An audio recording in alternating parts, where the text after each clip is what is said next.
Stuck in their apartment with their kid during the COVID quarantine, the Smiths are desperate to so they send Johnny out on the balcony with a popsicle and a notebook, with the directions to log what all the neighbors are up to during the quarantine. After they finished with their 20 minutes of alone time, Mr. Smith let Johnny back in from the balcony. "So, Johnny, what did you find out?" Johnny looks at his notebook. "Well, Christopher is practicing his saxophone. The Jones family started a garden on their balcony, the Golds are busy repainting their apartment, and Mr. and Mrs. Brown are busy f***ing." "What? How do you know the Browns were, making love?" Mr. Smith asks. Johnny answers, "Well, because my friend George Brown was out on his balcony with a popsicle and a notebook." A woman is picked up by Dennis Rodman in a bar. They like each other, and she goes back with him to his hotel room. He removes his shirt, revealing all his tattoos, and she sees that on his arm is one that reads Reebok. She thinks that's a bit odd, and asks him about it. Dennis says, "When I play basketball, the cameras pick up the tattoo and Reebok pays me for advertisement." A bit later, his pants are off and she sees Puma tattooed on his leg. He gives the same explanation for the unusual tattoo. Finally, the underwear comes off and she sees the word AIDS tattooed on his penis. She jumps back with shock. "I'm not going to do it with a guy who has AIDS." He says, "It's cool, baby. In a minute it's going to say, I died ass." A guy comes home completely drunk one night. He lurches through the door and is met by his scowling wife, who is most definitely not happy. "Where the hell have you been all night?" she demands. "At this new bar," he says. "The Golden Saloon. Everything there is golden. It's got huge golden doors, a golden floor, and even the urinal's gold." The wife still doesn't believe his story, and the next day checks the phone book, finding a place across town called the Golden Saloon. She calls up the place to check her husband's story. "Is this the Golden Saloon?" she asks when the bartender answers the phone. "Yes, it is," the bartender answers. "Do you have huge golden doors?" "Sure do." "Do you have golden floors?" "Most certainly do." "What about golden urinals?" There's a long pause. Then the woman hears the bartender yelling, "Hey, Duke, I think I got a lead on the guy that pissed in your saxophone last night." Two guys, one old-timer and one in his mid-20s, are pushing their carts around Lowe's when they collide. The old-timer says to the young guy, "Sorry about that. I'm looking for my wife, and I guess I wasn't paying attention to where I was going." The young guy says, "That's a funny coincidence. I'm looking for my wife, too. I can't find her, and I'm getting a little desperate." The old guy says, "Well, maybe we can help each other. What does your wife look like?" The young guy says, "Well, she is 24 years old, tall, with blonde hair, big blue eyes, long legs, and big boobs, and she's wearing tight white shorts, a halter top, and no bra. What does your wife look like?" The old-timer says, "Doesn't matter. Let's look for yours." There was a very, very unlucky man with a single testicle. One day he went on a plane. Unfortunately, a malfunction occurred. The flight crew announced that the plane was going down and one of the passengers had to be thrown out to reduce weight. To determine the victim, passengers drew lots, and the unlucky man was chosen. He refused furiously, saying, "No, I lived a miserable life because of my bad luck, and I refuse to let it dictate the end of my days." Passengers drew lots for the second time. He was chosen again. He refused for the second time, with less determination. When the lots were drawn for the third time, his name was chosen once more. He refused again. Finally, when his name appeared again after the fourth ballot, he said, "Okay, I agree to jump off the plane on one condition. You have to guess this correctly. What is the total number of testicles of me and the man in front of me?" Passengers looked at each other with slight surprise and a grin on their faces and said, "4, of course." The man laughed at them, saying, "No, you're wrong, as you see," while revealing his proud single testicle to them. Then the other man pulled down his pants. He had 3 testicles.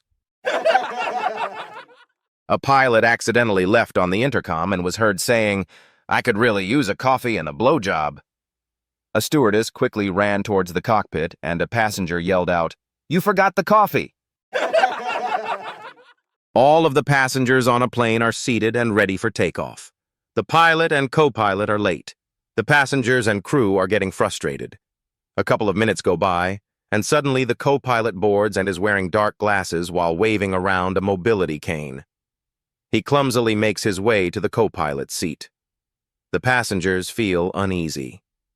A couple more minutes go by, and the pilot finally makes his way into the plane and is also waving around a mobility cane. He also clumsily makes his way into the pilot's seat. One of the passengers asks one of the flight attendants if the co-pilot and pilot are blind. Yes, they are blind, but they are one of the best pilots and co-pilots we have. Even with that answer, the passengers still feel uneasy. The plane is on the runway and starts rolling forward. It's picking up speed fast, but after 20 seconds, the plane still hasn't lifted off the ground. The passengers feel it's been too long and they look out the windows. They see that the runway is running out, and they haven't lifted off the ground. The passengers collectively let out a scream, and the plane manages to finally take off and starts to gain altitude. The pilot and co-pilot turn towards each other, and the co-pilot says, "All of these years flying together, imagine if no one ever screamed. We'd be f***ed." Had to go to the doctor's yesterday. Doctor said strip off.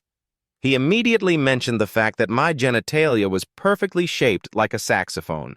I explained that it was a family trait, and we all had genitalia shaped like musical instruments. He was amazed and said, "Well, in 27 years as a GP, I've never seen anything like it. Having said that, I do remember a woman coming in a few years ago, and her fanny was shaped like a mouth organ." I said, "That'll be our Monica." The Presbyterian Church called a meeting to decide what to do about their squirrel infestation. After much prayer and consideration, they concluded that the squirrels were predestined to be there, and they should not interfere with God's divine will.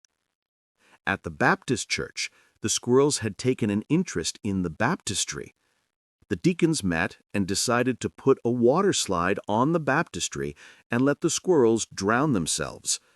The squirrels liked the slide and unfortunately knew instinctively how to swim, so twice as many squirrels showed up the following week.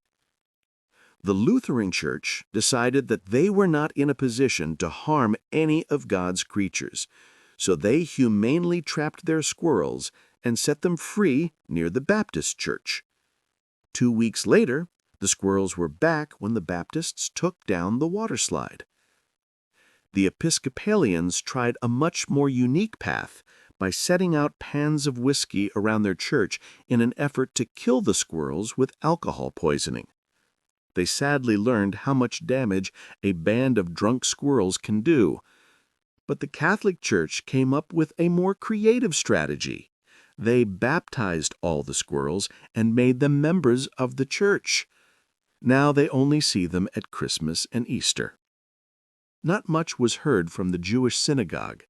They took the first squirrel and circumcised him. They haven't seen a squirrel since. Back in the 1950s, cowboy star Roy Rogers bought a brand new pair of expensive cowboy boots. Cowboy boots are notoriously stiff when they're new, so Roy spent all morning oiling and working the leather to try to soften them up a bit. He then took them out onto the back porch to dry in the sunlight while he commenced with the rest of his chores around the ranch. Later that afternoon, when Roy returned home, he found that a mountain lion had snuck down out of the hills and had mauled and gnawed the ever-living crap out of his new prized boots. Well, Roy was so mad he was fit to spit. He went inside and grabbed his hunting rifle and whistled for his dog Bullet. He and Bullet jumped in the ranch jeep and headed up into the hills to hunt down that no-good puma. Well, after tramping around for a bit, Bullet picked up the mountain lion scent, and before you knew it, Roy had him in his sights. Well, one quick shot later, the dead cat was tied across the hood of the Jeep, and Roy headed back down to the ranch. When he pulled up in front of the house, his wife, Dale Evans, came outside and exclaimed, "Pardon me, Roy, is that the cat that chewed your new shoes?" A band leader for a traveling music troupe decides to hold auditions one day and encounters a man who claims that he's found a perfect new member for his troupe. To the band leader's surprise, the man pulls an octopus from his bag and explains that the octopus is a musical genius who can flawlessly play any instrument. Hoping to test the octopus, the band leader hands it a guitar and challenges it to play a song. Sure enough, the octopus picks up the guitar in its tentacles and begins strumming a pleasant tune. Still not convinced, the band leader hands the octopus a saxophone and challenges it to play another song. Once again, the octopus shows off its incredible musical talent. It picks the saxophone up in its tentacles, raises it to its mouth, and begins playing freestyle smooth jazz. The band leader is now sufficiently impressed, but as a final test, he decides to hand the octopus a bagpipe to see what it'll play. This time, the octopus picks up the bagpipe and begins frantically inserting its tentacles into every one of its holes, lovingly exploring its every crevice. But no sound comes out. After several minutes of silence, the puzzled band leader finally asks, "Well, aren't you going to play it?" The octopus looks up and replies, "Play it? I was trying to A husband and his wife were celebrating 50 years together. Their 3 kids, all very successful, all agreed to a Sunday dinner in their honor. "Happy anniversary, Mom and Dad," gushed son number 1, a surgeon. "Sorry I'm running late. I had an emergency at the hospital with a patient, you know how it is, and didn't have time to get you a gift." "Not to worry," said the father. "The important thing is that we're all together today." Son number 2, a lawyer, arrived and announced, "You and Mom look great, Dad. I just flew in from Los Angeles between depositions and didn't have time to shop for you." "It's nothing," said the father. "We're glad you were able to come." Just then, the daughter, a marketing executive, arrived. "Hello and happy anniversary. I'm sorry, but my boss is sending me out of town and I was really busy packing, so I didn't have time to get you anything." After they finished dessert, the father said, "There's something your mother and I have wanted to tell you for a long time. You see, we were very poor. Despite this, we were able to send each of you to college. Throughout the years, your mother and I knew we loved each other very much, but we just never found the time to get married." The 3 children gasped and all said, "You mean we're bad?" "Yep," said the father, "and cheap ones too." A woman asks her husband at breakfast time, "Would you like some bacon and eggs, a slice of toast, and maybe some grapefruit juice and coffee?" He declines. "Thanks for asking, but I'm not hungry right now. It's this Viagra," he says. "It's really taking the edge off my appetite." At lunchtime, she asked him if he would like something. "How about a bowl of soup, homemade muffins, or a cheese sandwich?" He declines. "The Viagra," he says, "has really spoiled my need for food." Come dinner time, she asks if he wants anything to eat. "Would you like a juicy ribeye steak and some scrumptious apple pie? Or maybe a rotisserie chicken or tasty stir-fry?" He declines again. "No," he says, "it's got to be the Viagra. I'm still not hungry."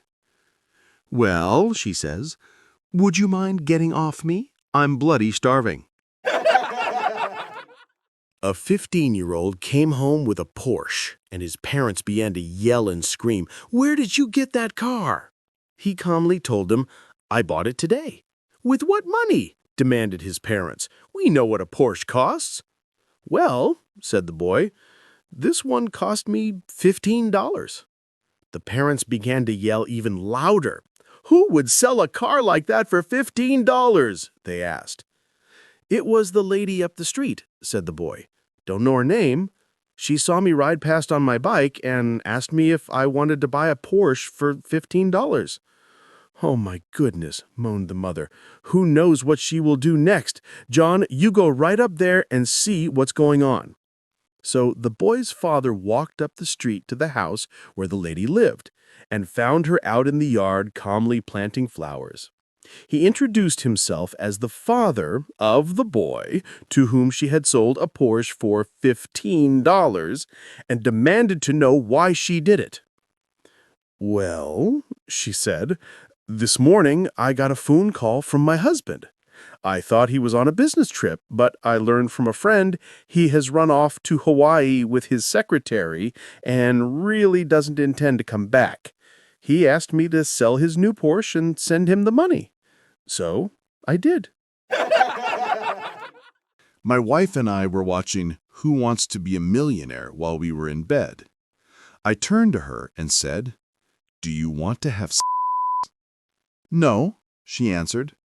I then said, "Is that your final answer?" She didn't even look at me this time, simply saying, "Yes." So I said, "Then I'd like to phone a friend." And that's when the fight started. The year is 2222, and Mike and Maureen land on Mars after accumulating enough frequent flyer miles. They meet a Martian couple and are talking about all sorts of things. Mike asks if Mars has a stock market, if they have laptop computers, how they make money, etc. Finally, Maureen brings up the subject of lovemaking. "Just how do you guys do it?" asks Maureen. "Pretty much the way you do," responds the Martian. Discussion ensues, and finally, the couples decide to swap partners for the night and experience one another. Maureen and the male Martian go off to a bedroom where the Martian strips. He's got only a teeny-weeny member about half an inch long and just a quarter-inch thick. "I don't think this is going to work," says Maureen. "Why?" he asks. "What's the matter?" "Well," she replies, "it's just not long enough to reach me." "No problem," he says, and proceeds to slap his forehead with his palm. With each slap of the forehead, his member grows until it is impressively long. "Well," she says, "that's quite impressive, but it's still pretty narrow." "No problem," he says, and starts pulling his ears. With each pull, his member grows wider and wider until the entire measurement is extremely exciting to the woman. "Wow!" she exclaims, as they fall into bed and make passionate love. The next day, they meet up with their normal partners and go their separate ways. As they walk along, Mike asks, "Well, was it any good?" "I hate to say it, but it was pretty wonderful. How about you?" "It was horrible," he replies. "All I got was a headache. All she kept doing was slapping my forehead and pulling my ears." An old man walks into a coffee shop. He approaches the counter and notices a young teen playing on his phone. Without looking, the teen says, "How can I help you?" "Old man, I'll take a small coffee, please." The teen, without looking, "That'll be 75 cents, please." The old man, annoyed at the teen, digs into his pocket and retrieves 3 quarters, to which he flicks all 3 at the teen, which obviously gets his attention. The teen now has to pick up the quarters, which are scattered as the old man leaves with his coffee. The next day, the teen notices the man and decides to ignore him again, just to realize that the old man isn't having it and throws 3 more quarters at the teen. This continues for a few days until the old man returns for his regular cup of coffee. Teen, paying full attention, replies, 75 cents, please." The old man digs into his pocket, only to find that he has just 2 quarters. The old man pulls his wallet out and hands the teen $1. The teen, smelling the sweet smell of opportunity, decides it's payback. The teen brings out 5 nickels out of the registers and proceeds to throw the nickels all over the store as he counts. 5, 10, 15, 20, 25. "Is your cheeing, sir? Have a good day." The old man then digs into his pocket, finds the 2 quarters, and as he throws them behind the counters, says, 50, 75, another small coffee, please. 2 priests are off to the showers late one night. They undress and step into the showers before they realize there is no soap. Father Johnny says he has soap in his room and goes to get it, not bothering to dress. He grabs 2 bars of soap, 1 in each hand, and heads back to the showers. He is halfway down the hall when he sees 3 nuns heading his way. Having no place to hide, he stands against the wall and freezes like he's a statue. The nuns stop and comment on how lifelike he looks. The first nun suddenly reaches out and pulls on his manhood. Startled, he drops a bar of soap. "Oh, look," says the first nun, "it's a soap dispenser." To test her theory, the second nun also pulls on his manhood. Sure enough, he drops the second bar of soap. Now the third nun decides to have a go. She pulls once, then twice, and 3 times, but nothing happens. So she gives several more tugs, then yells, "Holy Mary, Mother of God, hand lotion too?"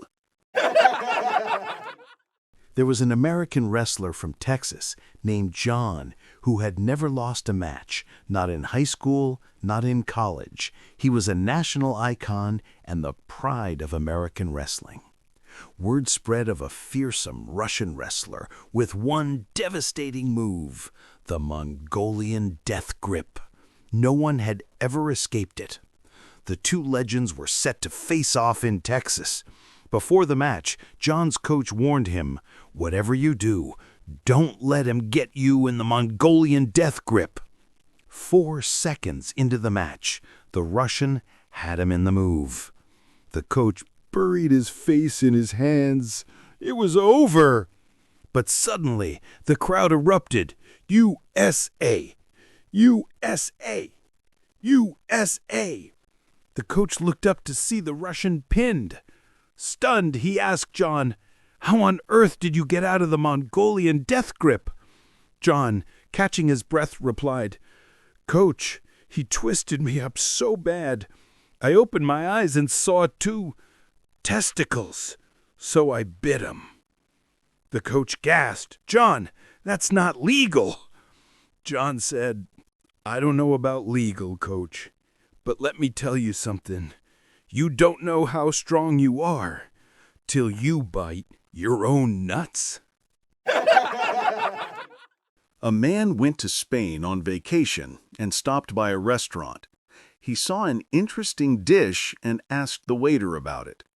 The waiter said, "Son los cojones del toro," the testicles of the bull, sir.